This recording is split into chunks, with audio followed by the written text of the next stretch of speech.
Welcome to Hood Champion Boxing and Sports. In boxing, you find a way to win or you find a way to lose.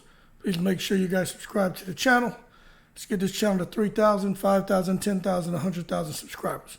Okay? Now, something that we need to talk about. With so much going on right now with rumors about Porter, about Spence fighting Crawford, what Thurman's going to do, 147-pound division bubbling, right? I said to myself, I saw this guy, Showbiz the adult, whatever his name is, right? He put a video out, a short clip about saying Porter was the best 147-pounder, right? Out of all these guys, Spence, Crawford. And I said, you know, that's an interesting take, but I don't think Porter was the best one when it comes to Spence, Crawford, Thurman, you know, even Danny Garcia. I don't think, and Crawford, you know, all those guys. I mean, Ugas, all those guys. I just don't think Porter was the best one. Now, something that I want to say is, right, Porter, like those guys, were one of the elite, okay? So let's just make sure we get that out there, right? On any given day, the stars can line up for any of those guys to beat each other. Okay, that's why I wish I would have seen maybe Porter and Thurman fight 3 times.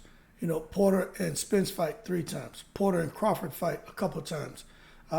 Even Porter and he beat Adrian Broner. Maybe they should have fought 2-3 times. You know, then you get a better measure, you're better able to gauge these guys and just where we can racket stack them. But I'm going to tell you something in case you guys didn't know. You know, Shawn Porter as an amateur had 276 wins and 14 losses. For those of you who didn't know that, right? So I'm putting that out there. Shawn Porter was a bad boy. Now, some of his notable wins were he beat Daniel Jacobs in the amateurs, Edwin Rodriguez. If you guys follow boxing, you should know who Edwin Rodriguez was, right? He beat Usyk and he beat Demetrius Andre, all in the amateurs.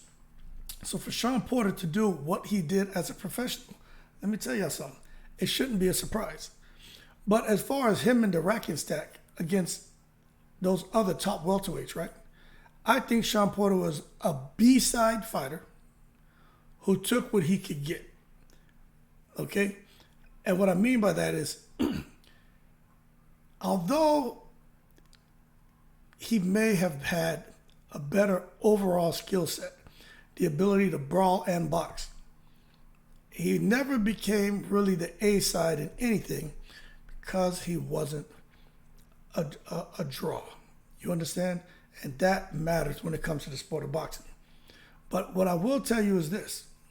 Out of all these guys who we got out here, right? I'm going to break this down to you right now. Shawn Porter fought. He did fight everybody. He ain't pick and choose. He was all about doing the business. He ended his career with 31 wins, 17 of those wins by KO, 4 losses, 1 by KO, right? His KO percentage was 47%. He stood at 5'7", but he was all a fighter could ask for in the ring. He fought. Now, let's take a look. And we don't need to go back to the beginning of his career. But let's just go back. Let's start here with Alfonso Gomez. Most of you out there, if you watched that boxing series that came on with Sugar Ray Leonard and De La Hoya, I forgot what it was called. But Alfonso Gomez fought on there. But you see, Shawn Porter fought Alfonso Gomez. Let me bring this over for you, right? In 2012, Julio Diaz, 2012. Then he fought Phil Greco in 2013. You guys should know who Phil Greco is. He's the one Paulie Malignaggi gave the business to. And Phil Greco was a guy, I think he beat Earl Spence in the Olympics. Or in the amateurs. But he would never let that go. He always talked about the Earl Spence, I believe it was when. And Earl Spence beat him. No, he fought Earl Spence as a professional. And Earl Spence beat him, but I think he gave Earl Spence a tough fight. Then Julio Diaz, then Devon Alexander. That Devon Alexander fight really put Shawn Porter on the map. But so far, those names are respectable fighters, but Devon Alexander in 2013, when he fought him, he picked up that IBF title. That put him on the map. Then he went and defended it against Paulie Malignaggi. If you guys remember that fight, he damn near killed Paulie Malignaggi, right? And then he went and he was the first one to get to Kell Brook, okay?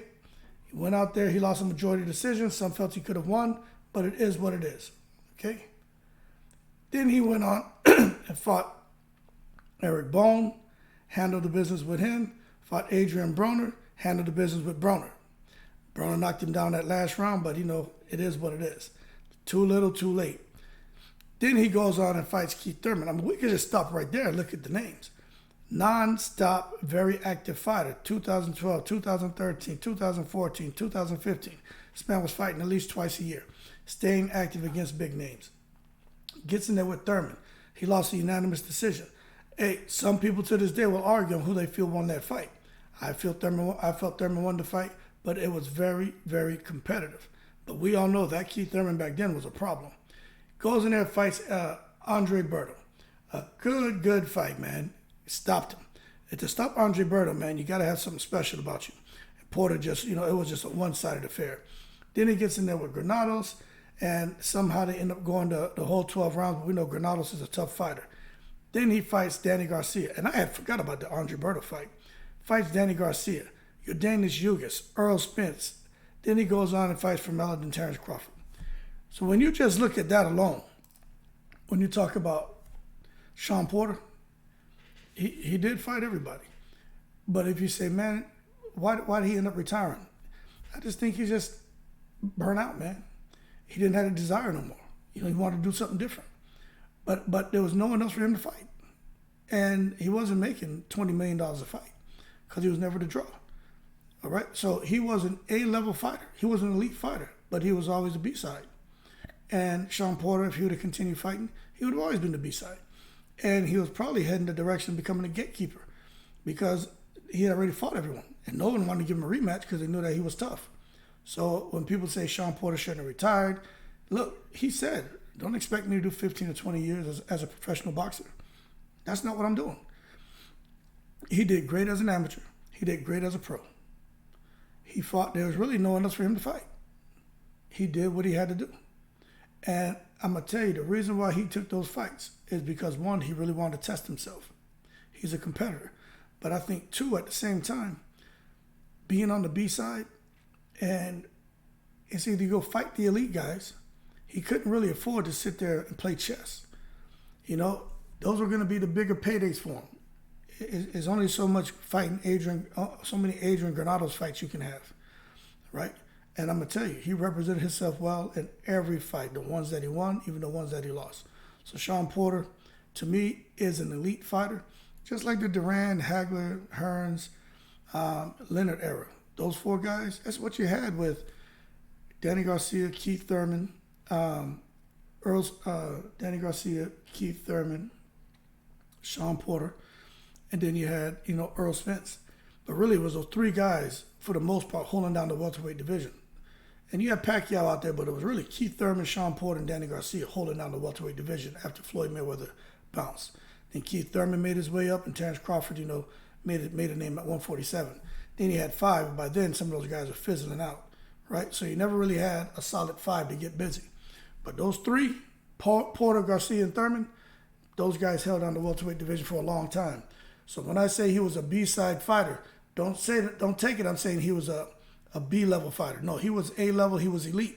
He just didn't have the star power, man, to be a huge draw.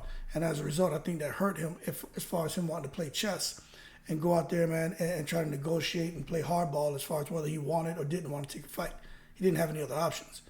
Go out there, fight a tough fight, make good money, fight someone like a Granados, who's an easier fight, and make little or nothing. You might as well go out there and make the big money. Anything can happen in boxing. Your career can end tomorrow. Go out there and make your money. And that's what he did. So what I want to say is there needs to be more Shawn Porters. Guys who just want to get in there and get busy. You know what I'm saying?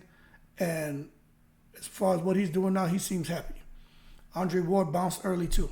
These are guys who came in, did what they had to do, and they knew, hey, enough is enough, I'm ready to go. And I think that's extremely important because you look at Pacquiao, we understand he may be coming back or he is back because whatever his reasons are. But that's not what you want to see. Roy Jones Jr., they can't afford to just leave. Roy Jones Jr., the rumors, still, financial struggles. That's not what you want to see in these guys. So at the end of the day, Shawn Porter, I think he's an elite fighter. The best out of all those guys, I don't think so. I still think Keith Thurman, during that time, was the man. Now, today, I can't put Keith Thurman in that equation. He's inactive. He's a family man. He's not the same killer. But that Keith Thurman was a problem. And Porter gave him all he can handle. That being said, y'all keep cool. All the respect to Porter. Keep doing your thing. But let's not take it to the stupid. He fought everyone, Adrian Broner, all those guys. But he was a B-side fighter and took the fights he could get because the money was there. If he was the A-side, I don't think he would have taken those fights the way he did. I think he would have done something different to make real money, maybe against lesser threats. Not saying he was ducking them. It's just a money game. It's boxing. It's a business. But he fought big names and made good money. So you can't fault him. Either way it goes, he won in the end. That being said, y'all keep cool. Shout out to the veterans, all 7 continents, in the breeze.